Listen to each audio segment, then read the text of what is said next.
మీరు సంపాదించిన మనీని హ్యాపీ మనీగా మార్చుకోవాలనుకుంటే విజువలైజేషన్ 2.0కి జాయిన్ అవ్వండి. Hello Ram sir. Hi Naraju. Visualisation 2.0 happy money.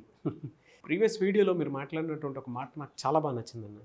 Everyone is unique అని మిమ్మల్ని మీరు తెలుసుకోవాలి అనుకుంటే జస్ట్ మీ థంబ్ డిజైన్ ఏదైతే ఉందో అది తెలుసుకుంటే అర్థమైపోతుంది. ఏ ఒక్కరిది ఒకేలా ఉండదు. అలాగే మీరు కూడా వేరే వాళ్ళతో కంపేర్ చేసుకొని జీవించాల్సినటువంటి అవసరం లేదు. మీకు మీరు యూనిక్. సో బెస్ట్ వీడియోని ఇచ్చారు మీరు. అదే ఈ వీడియోలో నేను మారాల్సినటువంటి అవసరం వచ్చింది అనే ఆలోచన వచ్చింది నాకు. కానీ అవకాశాలని ఏ విధంగా గుర్తించి ముందుకెళ్లాల్సినటువంటి అవసరం బాధ్యత ఉంది. దాన్ని ఎలా పసికట్టాలి? నేను అవసరం వచ్చింది, నేను మారాలి, కానీ నేను ముందుకెళ్ళాలంటే కొన్ని అవకాశాలు కావాలి నాకు. దాన్ని ఎలా ఐడెంటిఫై చేయాలి?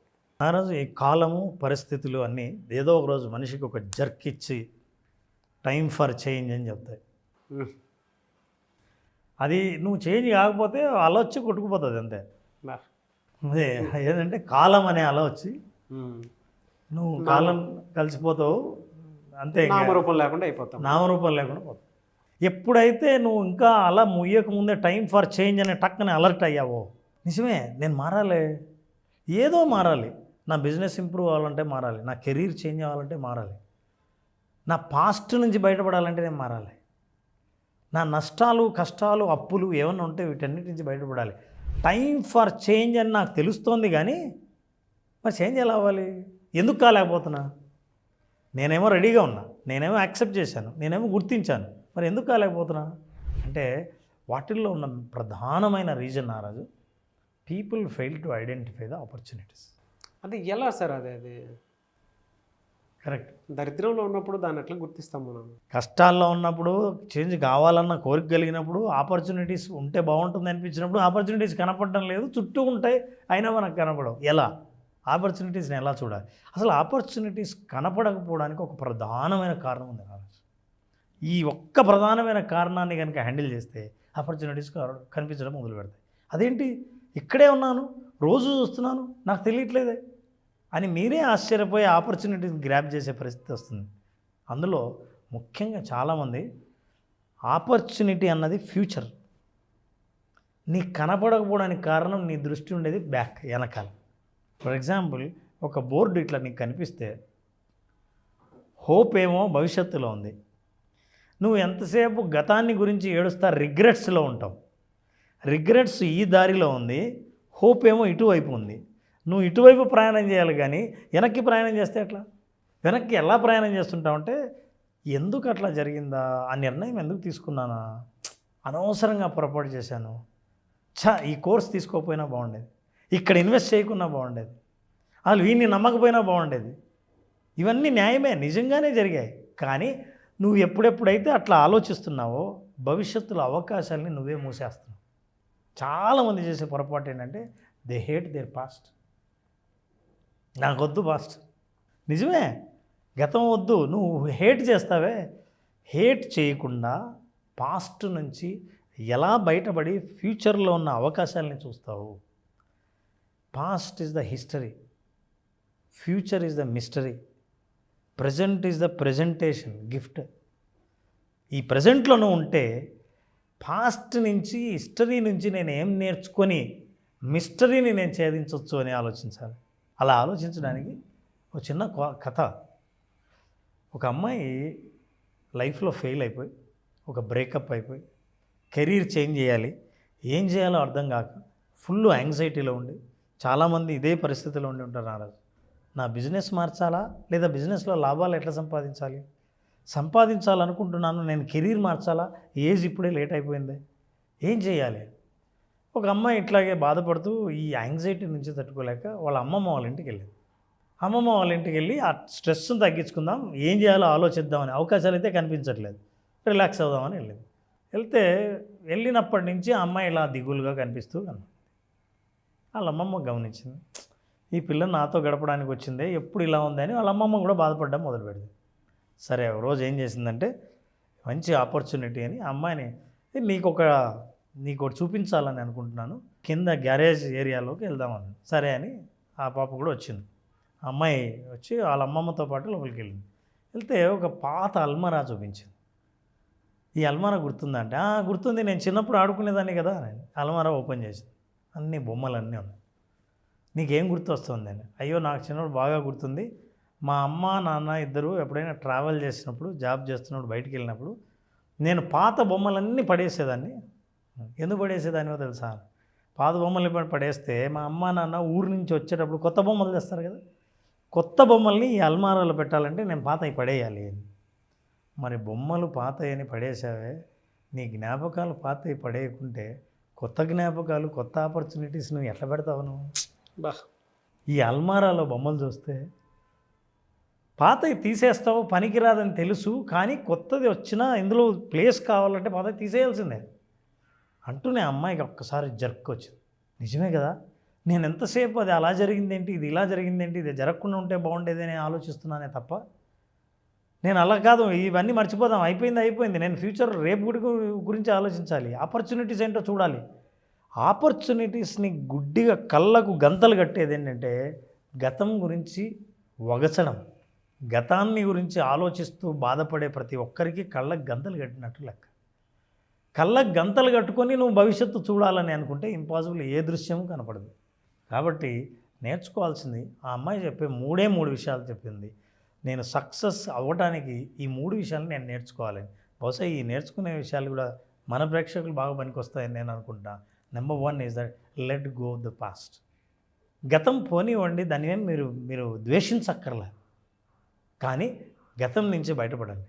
ఎప్పుడైతే ద్వేషిస్తున్నావో ఆ గతం నేను లాగుతూ ఉంటుంది. నెగిటివ్ ఎమోషన్ ఎప్పుడుందో you attract only negative memories.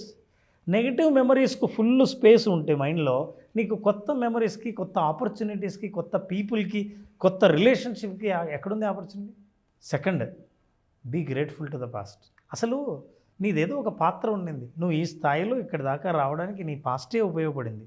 నువ్వు వ్యతిరేకించకు, ద్వేషించకు, అసహించుకోకు. గతంలో మనుషులు కానీ, గతంలో జ్ఞాపకాలు కానీ, గతంలో అనుభవాలు కానీ, ఈ అనుభవాలన్నీ నిన్ను ఇక్కడ దాకా తీసుకురావడానికి ఉపయోగపడ్డాయి. చాలు, వాటి పాత్ర అయిపోయింది, అవి చెడిపోయాయి, వాడేసుకున్నారు, పడేసండి, ఖాళీగా పెట్టండి అల్మారా, ఇప్పుడు కొత్తవి వస్తాయి. This is what is the life. And finally what you need to understand, something you will sacrifice to get better. నువ్వు ఏదైనా వదులుకోవాలా అని డిమాండ్ చేస్తుందంటే ఈ సృష్టి, నీ జీవితం, అరే నేను ఇది వదులుకోవాలా అని అనిపిస్తుందంటే దీనికంటే అద్భుతమైనది ఏదో నీ జీవితంలోకి రావాలనే నిన్ను త్యాగం చేయమంటుంది. కాబట్టి నువ్వు త్యాగం చేయడానికి సిద్ధంగా ఉండు, కొత్తది వస్తుంది.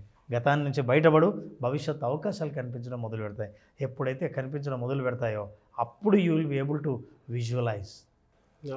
అద్భుతమైన విజువలైజేషన్, అన్ని రకాలైన ఆపర్చునిటీస్ను ఏదైతే విజువలైజ్ చేస్తావో, భవిష్యత్తుని ఎప్పుడైతే చూడగలుగుతావో విజువలైజేషన్లో, అప్పుడు నీకు కనిపించేది అన్ని అవకాశాలే, అద్భుతమైన ఆపర్చునిటీస్ కనిపించడం మొదలు పెడతాయి. అట్లాంటి అనుభవం కావాలంటే విజువలైజేషన్ 2.0లో, హ్యాపీ మనీలో, it's not only happy money, happiness, happy opportunities, happy relationship, happy health, happy career, ఇట్లాంటి హ్యాపీనెస్తో కూడుకున్న నీ లైఫ్లో అవసరమైనవన్నీ కావాలని అనుకుంటే you will get it at your right time, but you will be able to visualise. దాని నుంచి బయటపడాల్సిన ఒకటి పాత జ్ఞాపకాల నుంచి.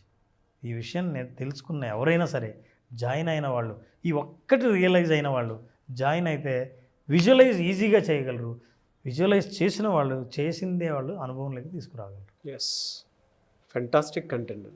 మీరు ఇందాక మాట్లాడేటప్పుడు ఇనీషియల్ టైంలో హోప్ రిగ్రెట్స్ అనే దాని మీద మాట్లాడారు కదా, అంటే మన గతం నుంచి బయటపడడానికి అని చెప్పి. ఎస్, ఒకవేళ మన గతాన్ని మనం మర్చిపోలేదని అంటే ఇందాక ఆలోచి కొట్టుకుపోయినట్టు మనం కనిపించుకుని పోతాము, ఇంకా వాళ్ళే ఉంటారు, ఇంకా ఆ మెమరీస్తోనే బతికేస్తాము. ఇది చూసినప్పుడు, హోప్ అనేటువంటిది చూసినప్పుడు నాకు ఒక చిన్న స్టోరీ ఒకటి గుర్తొచ్చింది. స్టోరీ అని కూడా కాదు, ఇట్స్ జర్నీ. గుడ్. బస్ స్టాండ్లో మనం కిట్టకిట్టలు ఆడుతున్నప్పుడు, బస్ స్టాండ్ని చూసినప్పుడు, మనం ఎక్కాల్సిన బస్సుకి ప్లేసెస్ దొరకట్లేదు అనుకున్నప్పుడు, ఎక్కడానికి ప్రయత్నం చేయాలనుకున్నా ఫుట్పాత్ మీద కనీసం నాకు ప్లేస్ దొరికినా చాలనుకొని జర్నీని స్టార్ట్ చేస్తాం. కొంచెం ముందుకెళ్ళిన తర్వాత బస్సు ఒక సీట్ దొరికితే బాగుంది అనిపిస్తుంది. ఇంకొంచెం ముందుకెళ్ళిన తర్వాత కంఫర్ట్గా ఒక్కొక్కళ్ళు దిగిపోతూ ఉంటే కొంచెం ఒక్కడే కూర్చోడానికి ప్లేస్ ఉంటే బాగుంది అనిపిస్తుంది. ఇంకొంచెం ముందుకెళ్ళిన తర్వాత కూర్చున్నాము, పడుకోవడానికి ప్లేస్ ఉంటే బాగున్నాను, ఇంకో ఇద్దరు దిగిపోతే బాగున్నాను అనిపిస్తుంది. చూడండి, జర్నీ ఎప్పుడూ కూడా హోప్తో కూడుకున్నటువంటిదే ఉండాలి కానీ వండర్ఫుల్గా ఎక్కడ ఆగిపోయేలా ఉండకూడదు. మొదలయ్యేదే కంఫర్ట్తో కాకపోవచ్చు, ఎస్, కానీ మొదలు ఫుట్బోర్డ్తో స్టార్ట్ అవ్వచ్చు. స్టార్ట్ అవ్వచ్చు. కానీ ఆ హోప్ ఉంది చూసారా, ఆ జర్నీలో పెయిన్తో కూడుకున్నటువంటి హోప్ ఉంది చూసారా, ఎక్కడి వరకు తీసుకెళ్తుంది అని అంటే మనకు ఆ రిలాక్సేషన్ స్టేట్కి తీసుకెళ్తుంది. But it will take time. ఆ జర్నీని మనం ఎంజాయ్ చేయడానికి రెడీగా ఉన్నామా లేదా అనేటువంటి దాన్ని చూస్ చేసుకోవటం అతిపెద్ద ఆపర్చునిటీ. మంచి ఎగ్జాంపుల్ నారాజు చెప్పింది. అంటే నేను ఎట్లాగైనా సరే నా డెస్టినీని చేరాలని అనుకున్నోడికి ఫుట్బోర్డు మీద కూడా ఆపర్చునిటీ కనిపిస్తుంది. ఎస్ నాకు అది మీరు చూపించినప్పుడు బాగా అనిపించింది సార్. నాకు మంచి ఇది గుర్తుంది. అంటే జర్నీ ఎప్పుడు మనిషి ఆశావాది, జర్నీ ఎప్పుడూ ఆశావాదిగానే ఉండాలి. అంటే ఇంకొకటి రాబోతుంది అనేటువంటి దాన్ని, లేదంటే ఇంకొకటి అది దొరికితే బాగున్ను అనేటువంటి దాని మీద అయినా సరే బ్రతకగలగాలి. అంటే ఆ ఆపర్చునిటీని చూడాలి.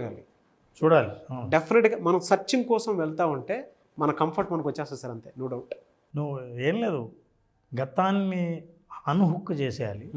అట్లా వదిలేస్తూనే నీకు వెంటనే ఆపర్చునిటీ కనిపించడం మొదలు పెడతాం. Yes, great content and thank you so much Ram sir. Thank you నాన్న, థ్యాంక్ యూ.